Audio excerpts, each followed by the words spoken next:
Oye, Señora. This video is to help teams prepare for the semifinal round in StellarXplorers Competition. Now, this video is actually being made during the Season 11 StellarXplorers Competition, but I'm going to try and keep it more generalized so that hopefully it applies to any of the ones in the future, and the advice thus far stays more or less the same over the, at this point, many years that I've been involved with the program. These are kind of the broad aspects that I think might be best to take a look at. Many of these correspond directly with the recommendations from StellarXplorers, at least up to date, and some of them include some of my commentary and the things that I think might actually be useful for teams to brush up on. So, taking a look at our agenda, list of broad topics. So we're going to start off with an overview and expectations, what it's going to kind of look like, although no one knows for certain outside of the StellarXplorers staff. That's part of the actual challenge. They're going to be tight-lipped so that we're all a little surprised by at least something as we go in, which better represents real life. Then we'll take a look at the essential skills, the things that are likely to be required. There are no guarantees, but for any of the teams that are looking to come in with their A game, I've put together a list of things that I think are most likely to be important skills to brush up on. You might not need them, but most likely you will.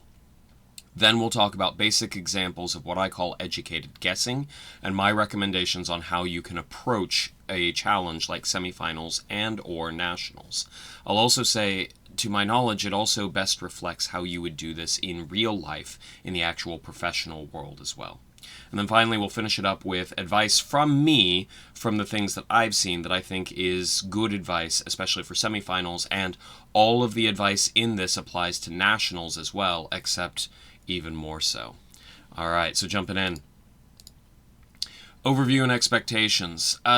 We've gotten a heads up that they're going to have basically 2 qualifier rounds. I don't know if they're changing things from the past, but in the past it's always been you have at least a little bit from all 3 qualifier rounds. Now, they won't normally be as complex as the individual rounds themselves. Basically, they'll take what you did in QR1 and QR2 and QR3 and streamline it. So, for instance, instead of having like 6 gajillion things to check for the satellite, you may only have 1 million things to check on the satellite. And with your orbit, well, actually the orbit may be about the same as it was in QR1. But normally they'll kind of reduce a little bit of it because all 3 of the regular rounds are designed to be complex and challenging in their own regard. They're now going to take, and my experience has been, they usually have a strong focus on 2 rounds, so basically bringing in 2 of the rounds as they were, and then maybe not focus as much on another round. So a common example of that would be you have a complex orbit that you need to set up where you have multiple targets that you're looking at and you have to scan one thing and return data to another. And then you have a bunch of different options on the satellite, just like you did in QR2, and you have to do all of that intense analysis. And then if they go light on QR3, you might only have 2 launch vehicles that you have to choose from, and maybe like 1 launch site or something like that. So you'll have aspects of all 3 rounds, but at least one of them is definitely going to be like much simpler than what you saw in the past. Now, they may change things up and maybe they'll cut one of the rounds out completely, though I sincerely doubt they'll do that. So it's most likely that you are going to have to be able to do all 3 rounds, but at least one of them is going to be much simpler than the previous round was. Other things that you should be aware of, there are going to be fewer locked numbers and values. I've got another slide where we're going to talk about this more in depth and the applications for your actual team. But in previous rounds, it was common, say for instance in QR1, that you were told, okay, your orbit cannot go higher than 2,000 kilometers altitude. It cannot go lower than 200 kilometers altitude. Or in QR2, you were told that your maximum weight was 1,500 kilograms. Or in QR3, you were told that your satellite weighed exactly this much. And so you knew a lot of numbers that were, for want of a better term, set in stone, so you could lock those numbers in and build your analysis outward from there. Well, be advised that won't be the case for semifinals and nationals. You are going to have very few numbers that are written in stone. Most of those are going to be the lowest that your perigee can be because of atmospheric drag. They'll give you that, and you probably won't be able to change that. And then a lot of times the actual budget for the mission, although that isn't always guaranteed. Maybe it's just a spend as little as you can and get bonus points, or have it as part of your score for coming in a goal, an ideal budget. So there are going to be far fewer numbers that are locked in that you can rely upon. We'll talk more about that later, but be aware. The academic quiz is essential. Semifinals and nationals often comes down to a fraction of a point. Trust me, I've seen it multiple times. The difference between getting one question correct or wrong on the academic quiz can be the difference between being, well, for want of a better term, national champions, or in this case, even making it to nationals at all. There have been plenty of years where we've seen the differences between team number 10 that goes to nationals and team number 6 that goes to nationals is a fraction of a point. Do not underestimate the academic quiz. I know that for many of you students, it's the, for want of a better term, boring part because you have to read and learn stuff, but we'll talk about later where learning that stuff can actually be very helpful in the competition, and it's a goal of the actual program itself. Don't skimp on that. It is one of the few places that you as a team can control whether or not you get the points. Come prepared. Open up that study guide, log into NovaSpace, at least at the time of this video, NovaSpace is what we're going through, and then read over the stuff just so you're not going in blind so you can save time, because time is of the utmost importance in semifinals and nationals. Last thing that I want to say as an overview or expectation, going out of spec. My experience, because I've been looking at the scores for years and years, is it's common for up to nearly half of teams to get 0 points on the scenario, and the only way to really do that is to go wildly out of spec. You put 20 to 50 kilograms too much weight onto your satellite, and then it won't be able to make your actual orbit. Those are the sorts of things where it's really that or going wildly out of budget are the only ways for teams to end up with 0 points, but looking at quite a few years of the semifinals, and remember, semifinals has only the top 1/3 of teams in the competition, so that means that you're talking about teams that for the most part have gotten a knack for this and know what they're doing. I've seen upwards of half of teams get 0 points on the scenario, which also reinforces my warning about the academic quiz, because maybe that's where the points are coming from, but that's something that you want to keep an eye out for. It's something that actually prompted me to start this website in the first place, because I want students to be able to build those skills to generate things that are in spec. That's a very important thing for future engineering careers. Okay, what I would recommend on that is track your constraints and be mindful of them. I've mentioned it before, I'll mention it again. I recommend teams have 3 key whiteboards or pages or something that all of the team can see. And when you all are reading through your briefing, which may very well be 40 pages long, be aware of that.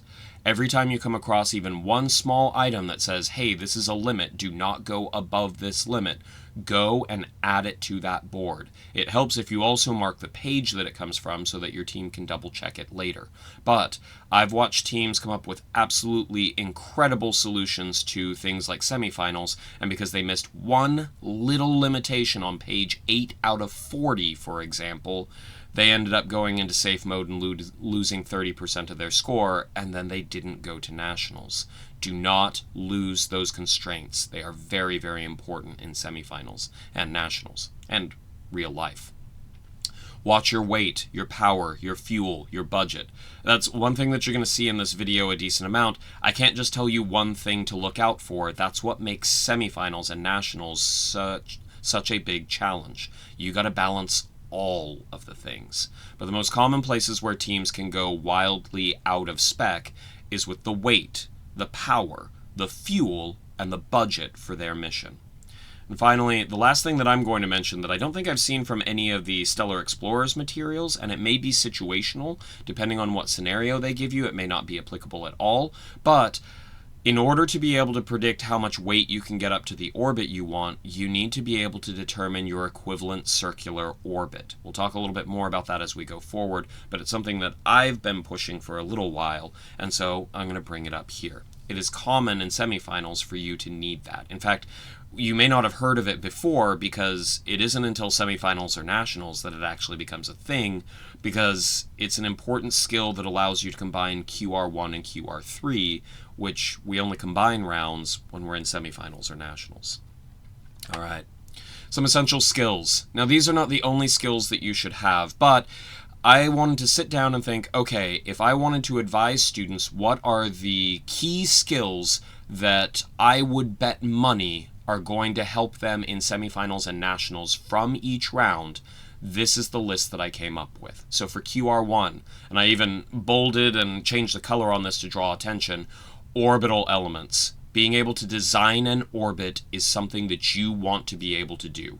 From the things that I've seen, teams that have made nationals before, most of them have been able to tell, for instance, if I were to ask them, they would be able to tell me broadly what argument of perigee is. They would be able to tell me what their orbital inclination is. They can kind of describe what RAN is and what it does. But my point on this is, if you are a team right now that is looking at the orbital elements and going, those are just numbers that I change, and then hit a button and then see if the numbers get better or not, that's a spot that you can really invest some time.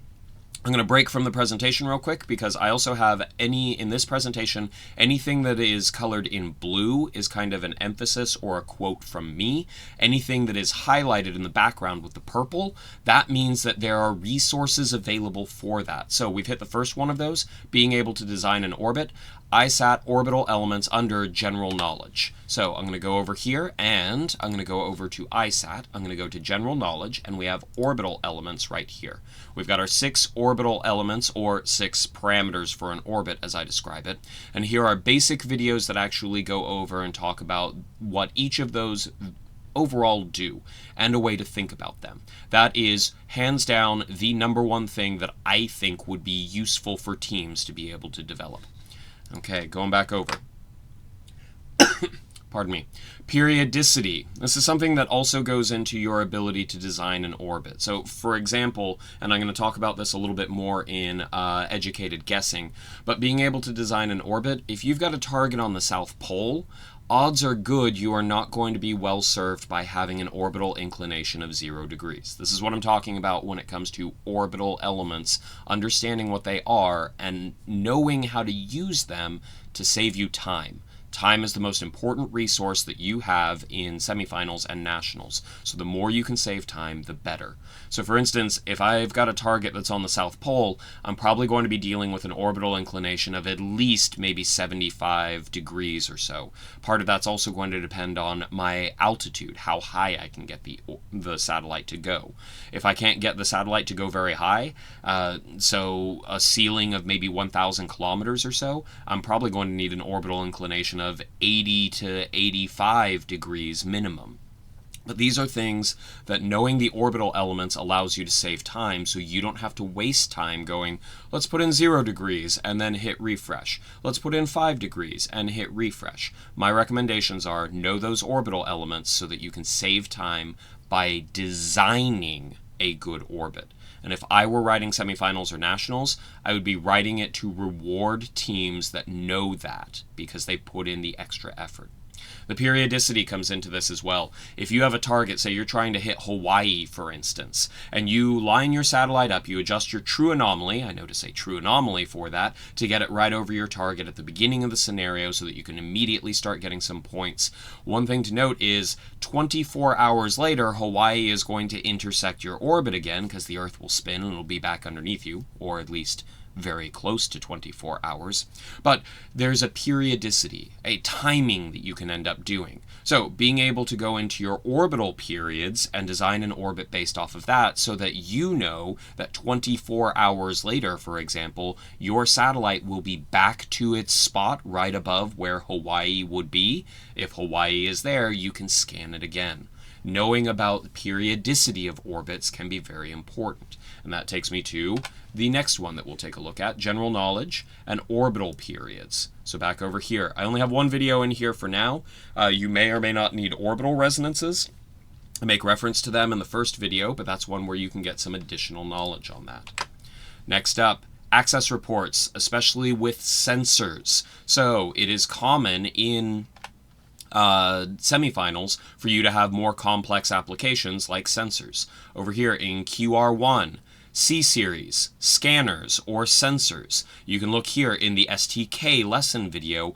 I show you how we can pull exactly the reports that we want and ways to think about it. Be certain you understand the order in which things have to happen. And then finally, adjusting perigee and apogee. That shows up in a number of my scenarios, but it's common. A very common one to see is you are told that you can raise your apogee above a certain ceiling. Let's say that they say, hey, you're kind of limited at about 2,000 kilometers as your highest altitude, but you can raise your apogee by 100 kilometers if you lower your perigee by 200 kilometers. Being familiar with being able to work with that is going to be important so that you can set up a highly elliptical orbit that could be useful. Speaking of which, those orbital elements. If with your setup, so for instance, I had mentioned Hawaii, if you were trying to scan that, if you were trying to maximize time on that, that's in the northern hemisphere. It might be worthwhile to set up an elliptical orbit and throw your argument of perigee into the southern hemisphere. See if you can identify a useless part of your orbit and adjust your orbit as a result. So, these are all key things, and I really think QR1 is going to make a big comeback in both semifinals and nationals. If I were writing it, QR1 would always be a mainstay of that. Now, that being said, sometimes you end up with a mission in which your the parameters that you're looking for actually keep a very tight box on what you can and can't do with the orbits, so it is possible that they might not have QR1 be that key. That being said, here are some of the key skills. Okay, next up, QR2. Lighting times and recharging the battery. I don't have it posted yet. In fact, I'm hoping to film it either immediately after this video, or I have to go to work at some point within the next day or so, but a video that walks through the logic and the steps to pull lighting time reports and, based on your power consumption, calculate up the size of solar panel you need to recharge the battery. So keep an eye out. That should be posted sometime in the next 24 to 48 hours. Another one is accessing orbital period so that you can pull the lifetime cycles for your satellite. While we're talking about that, I had noticed that a couple of teams with which I worked kept extending the STK scenario, so they were told that the mission had to last for like 4 years or something like that, but the VDF that the teams were provided only had like a week or 2 week worth of time period in it. They thought that they had to adjust the time so that they could see what happens to the lighting, say, 6 months from now. Hopefully I'm not wrong about this, but from my experience, you should always solve numbers based on what is in the VDF. You are not expected to change the times. In fact, I believe they tell you explicitly, do not change the time intervals on the scenario. Part of that is for balancing. There are teams out there that their computers aren't powerful enough that if they try and extend a scenario to be 4 or 8 or 10 years, they don't have enough RAM and STK crashes. So, unless you are explicitly told otherwise, when you're looking at things for like lifetime cycles or recharging and discharging the battery cycles, you are expected only to use the numbers that are in the VDF in order to actually draw those conclusions and project out for the 8-year or however long the mission is supposed to last. Part of that is also usually the satellite will, based on the orbits involved, end up in the sun 24 hours a day for at least part of its orbit, in most cases, not all, and therefore it would reduce the number of charge-discharge cycles, so you're overestimating them, but part of that is also that it gives you wiggle room so that you're not, coming down to the wire on it. Okay, that being said, do not extend the times on the VDFs. Take all of your numbers that you need from the VDF as they send it to you. That is how they have always graded it, so that is the advice that I have for you as a team. Do not adjust key factors in the VDF. Broadly, spreadsheet skills, I'd love to be more precise in this, but spreadsheet skills are going to be very, very important. I didn't mention it in the last slide, but I will here, because here's where it makes more sense. You cannot pre-make any calculators, sheets, macros, or programs that you then use in semifinals. So for instance, if you have spreadsheets that you built up in QR2 that you can put all the different types of batteries in or all the different transmitters in, you cannot bring those in. You cannot copy them, you cannot paste them, you have to build them from scratch.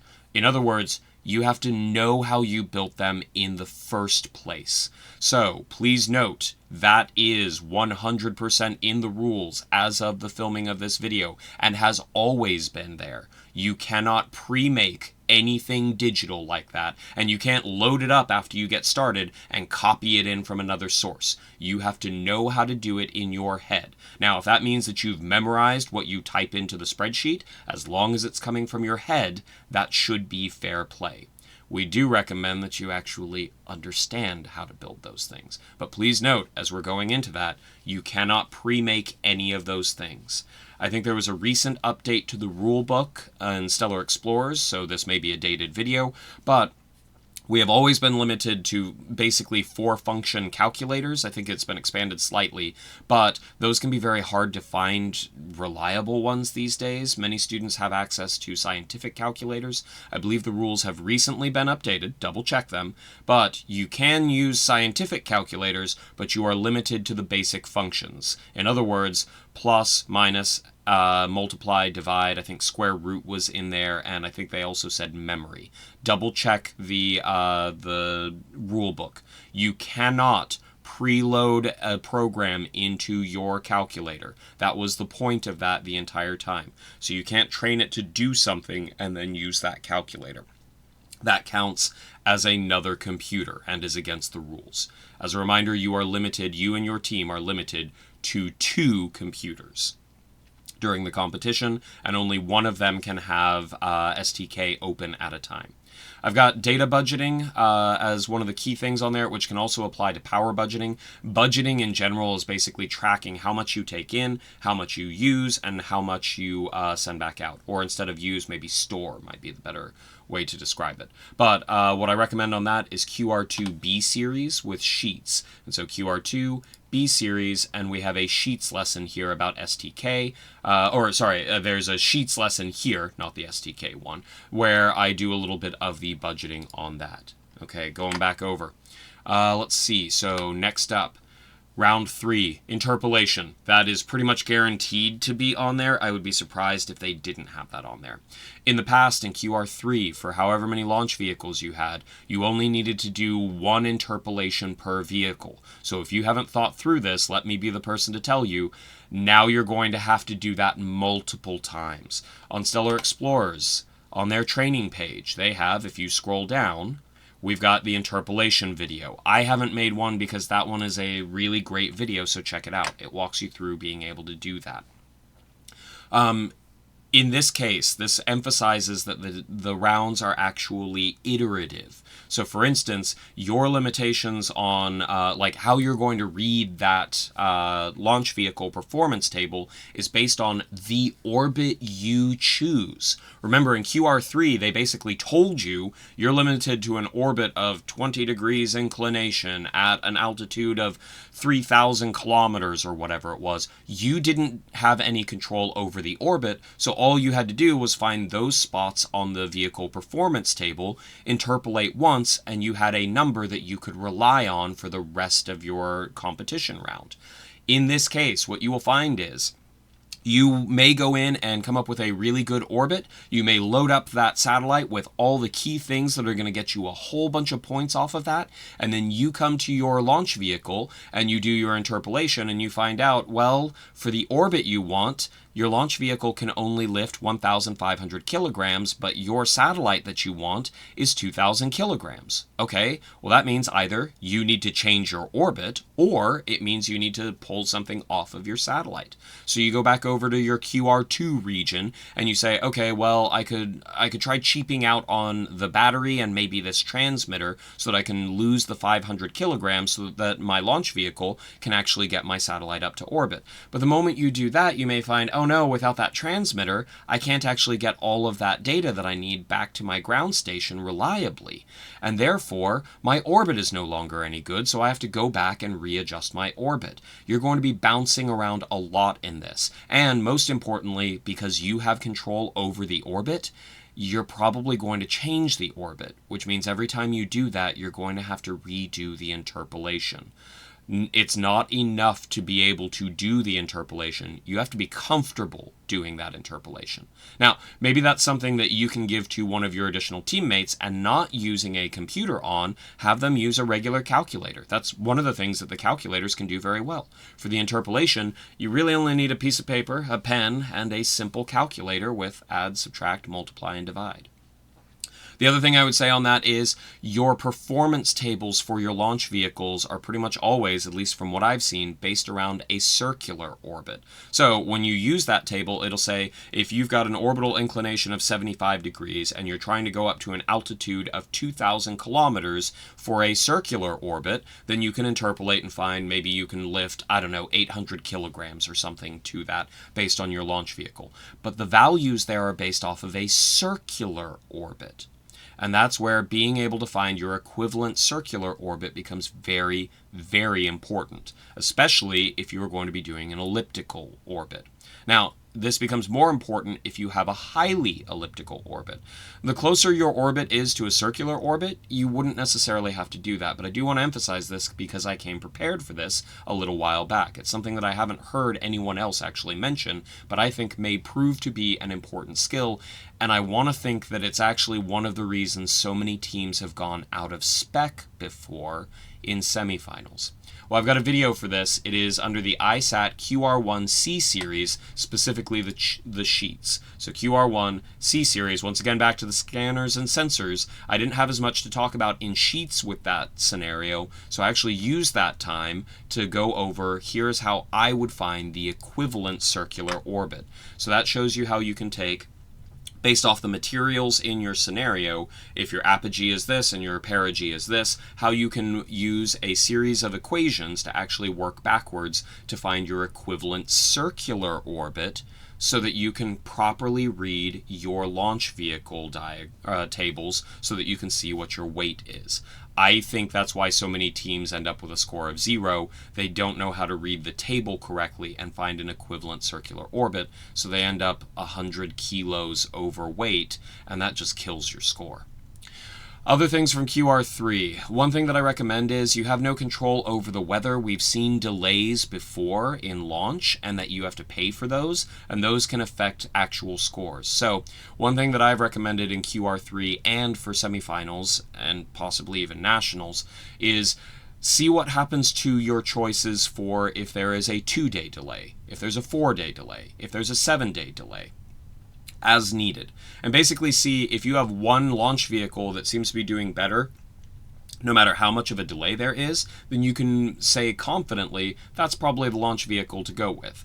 If, however, you have something where after 2 days another launch vehicle becomes way better, you can at least look at the scores and the possible effects on that and make an educated guess on which is going to be the best one to go with. So if your favorite rocket, if it launches on time, would get you 100 points, and then another rocket would only get you 98 points, but if they both were subject to a 2-day delay, the 100 points might fall down to only 90, and maybe the 98 points falls down to 97 points. It might be better to go with the 98 to 97 point rocket than it would be to go with the, for want of a better term, high risk, high reward one. Last thing that I'll say on skills for QR3, look for the best USATs upon which to focus. Remember, your time is the most important thing. So trying to free yourself up from looking at all the individual USAT configurations might be useful. One of my favorite things to do is take how much they'll pay, say 100,000 for a 1U CubeSat and 650,000 for a 6U CubeSat. Take the revenue and divide it by your number of U's, because that's your limiting factor. Each U adds weight and takes up space. So this is an easy place where you can see your cost-benefit reward. In this case, for every 1U, you would get $100,000, and if the 6U were $650,000 per, when you divide that by 6, you get just under $110,000 per 6U, which means you get a little bit more for the 6Us. Load up as many 6Us as you can before you switch over to 1Us, at least for whatever orbital altitude you're going to. That then would be offset if you had to do an orbit change.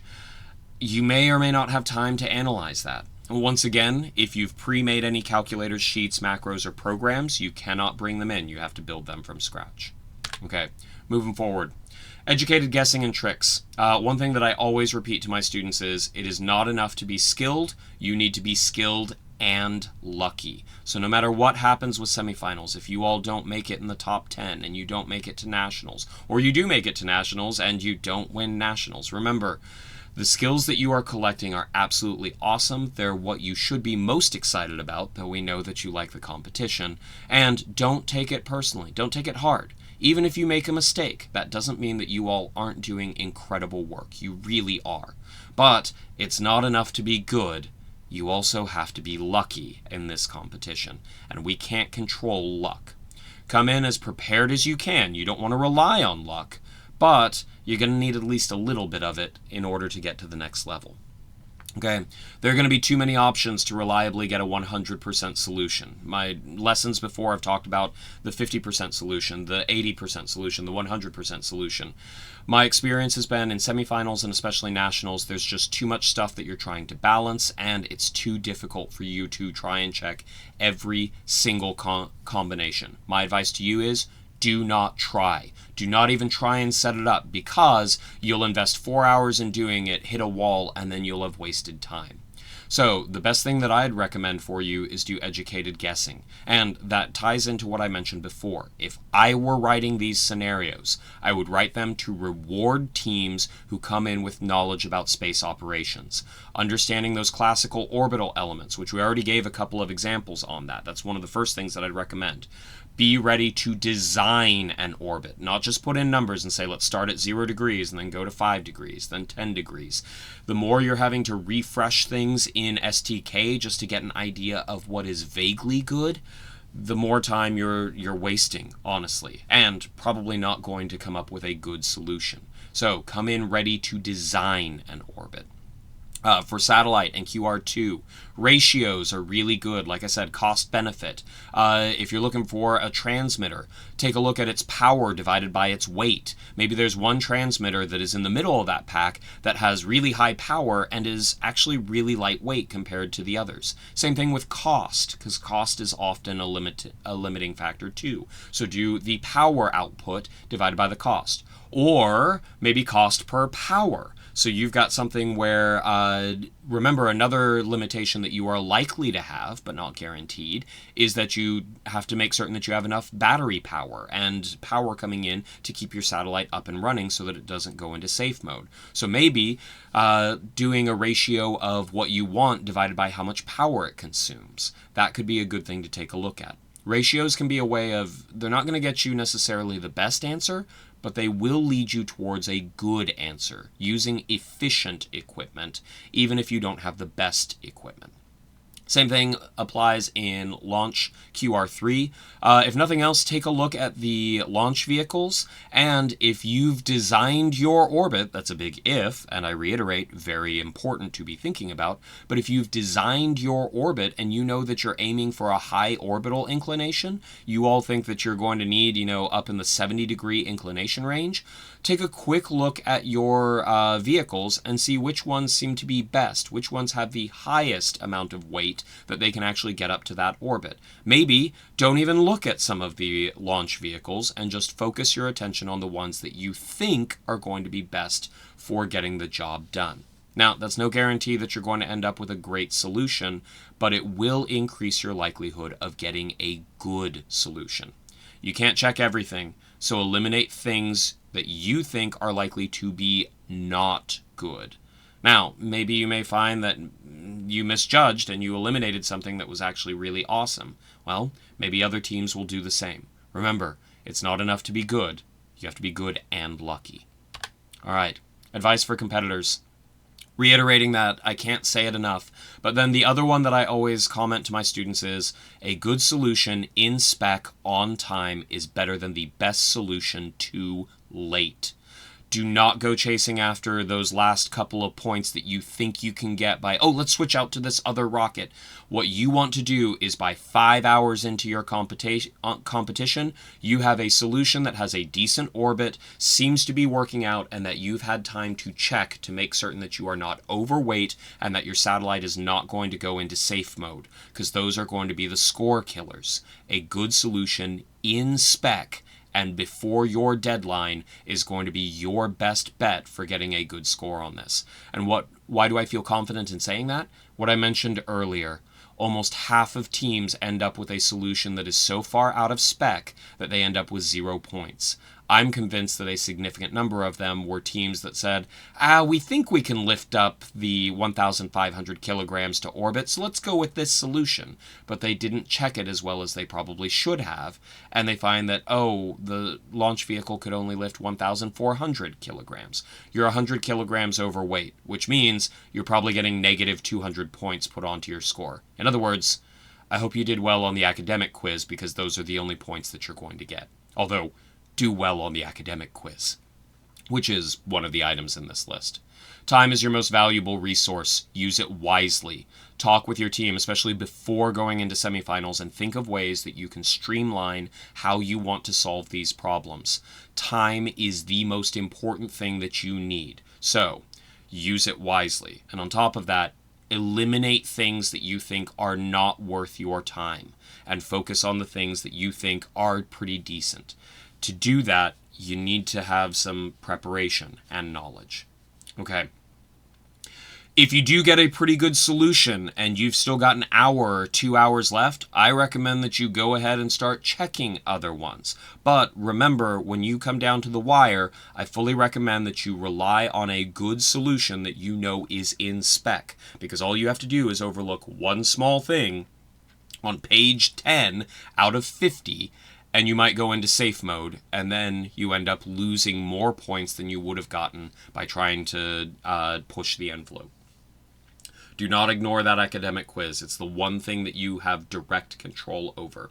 On that note, study before the competition. Do not make it the first time you open up the study guide for academic quiz to be while you're competing. The study guide is on the StellarXplorers website on the training page, and then if you come down here, quiz material, semifinals. Nationals will also apply on this, but nationals you'll have to do it as a closed book thing, so you will definitely have to study for that one.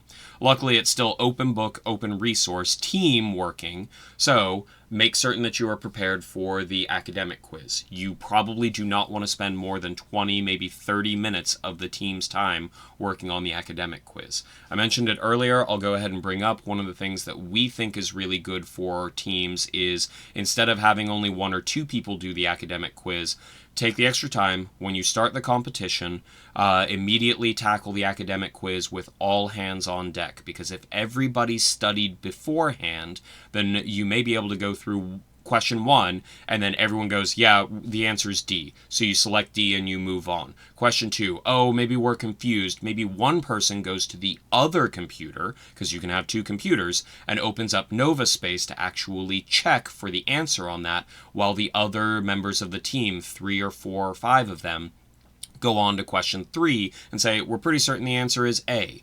Go through as many as you can with the team, and then you have the full knowledge of the team. You're relying on the study prep that team did so that you can quickly and reliably go through that academic quiz. I'll be honest, this is what all of our teams do in the regular rounds too, and we consistently usually get 19 or 20 out of 20 on the academic quiz. It does take time, it does take preparation, but it does also pay off. And then that way, what you've got is one computer of your 2 is working on the quiz, with most people paying attention to that. And anytime you get stuck on one, you use the other computer to access Nova Space and get those answers. If instead you all try and dive into reading the scenario and only have 1 or 2 people doing the quiz, well, 1 or 2 people can make mistakes, and that's where you start ending up with lower academic quizzes. And you don't want people having to use one computer to access Nova Space while you all are trying to actually work your scenario. If you come prepared, You can knock out that academic quiz in, say, 20 minutes and get a good, solid outcome on it. On semifinals, that is worth it. Trust me. The difference between 1 or 2 points on the academic quiz could be you going to nationals or not. So, you might consider how you're approaching that academic quiz and take it seriously. As I mentioned before, track all constraints. And if you have a constraints whiteboard or a common place where when people are reading the scenario packet, anytime they find something that is a limit, go add it to that board and put a page marker so that you could track it back down. Later, clean up the board so it isn't just a mess of all these different ideas, but that's something that your team members can do when someone has some downtime. They can clean up the constraint board and organize it, but that way everyone on the team can see those constraints, because if you miss one of those constraints in your final solution, you may be losing everything. Okay. And be ready to submit a confident answer if you can by about 5 hours in. Now that's something that you want to aim for, but realistically you may be panickedly choosing things at the last minute. Maybe there's no way around that, but try and avoid it as best you can. If you get an answer that you like pretty well early, or earlier, even if there's only like an hour left to take a look at things, feel free to look at other things, but prioritize the one that you think is a pretty good solution. That's my advice to you. All right. Oh, speaking of advice, warning. All previous rounds had set values that you could build out from. So for instance, in QR1, you had an altitude limit or an inclination limit. You might still have those in semifinals and nationals, but they're going to be a lot more fluid, where they're not going to be a hard limit that you can't go above this thing. QR2 had weight limits and a preset orbit. QR3 had a preset orbit and a hard budget, usually. What you're going to find is there are far fewer of those numbers. I've watched very good teams that were really good in QR1, QR2, and QR3 fall apart during semifinals, because in QR1, QR2, and QR3, you have set numbers that you can build out from, and those numbers don't change. In semifinals and nationals, like I described earlier, you can set up a great orbit, design a really good satellite, and everything is looking great, and you realize you are way too overweight for that altitude that you want. So you're going to have to go back to your orbit, maybe bring your orbit down by 100 kilometers so that your launch vehicle can get the satellite there. But as soon as you bring that orbit down, now you've actually got where, oh no, I'm not getting enough data anymore, and our solution is no longer a really good one. You are going to have to do what's called the engineering design structure, which is iterative. It's circular. I want you to be aware of that going in, because I've watched a lot of teams fall apart on that. And it's going to be frustrating. That's what real life actually is. That's why engineering is so tough. It is frustrating. But don't give in to that frustration. I'm warning you now that that's a thing that's going to happen, so that when it happens to you, you remember that I said this, and you remember that I said that this is what happens to everyone. Do not panic and think, oh no, I can't do this. You can do this. Stay focused. Don't let it get you flustered, because when you're flustered, that's when you make mistakes, and that's when everything goes bad. So, even if you end up 3 hours in, you thought you were closing in on a really good solution, and then it turns out it was not a good solution, you can't make it work. A lot of people, the common response is to be, oh man, and just get disheartened. Tell yourself this. Now you know one thing that won't work, so you are still farther than you were when you open the scenario. You are making progress. My advisor in undergrad actually told me sometimes it is more useful to know what not to do, what won't work, than to know what will work or what to do. A lot of times that actually covered it's important to know the things that won't break your equipment so that you can continue to use it and learn. In many ways, knowing what not to do can be much more important than knowing exactly what to do. Okay. Semifinals has all of those rounds together, which also makes it more realistic. It requires working in circles. Be aware that that's going to happen. And the more you can streamline your methods and do it reliably is going to be a useful thing to do. After 3 hours, it may feel like you're back at square one. Do not let it get to you. Stay focused. You can do this. Do what you can. A good solution in spec on time is better than the best solution too late. All right. I guess the last thing that I've got for you is Tenye Wacheshkut. And remember, the more you share, the more your bowl will be plentiful. Until next time.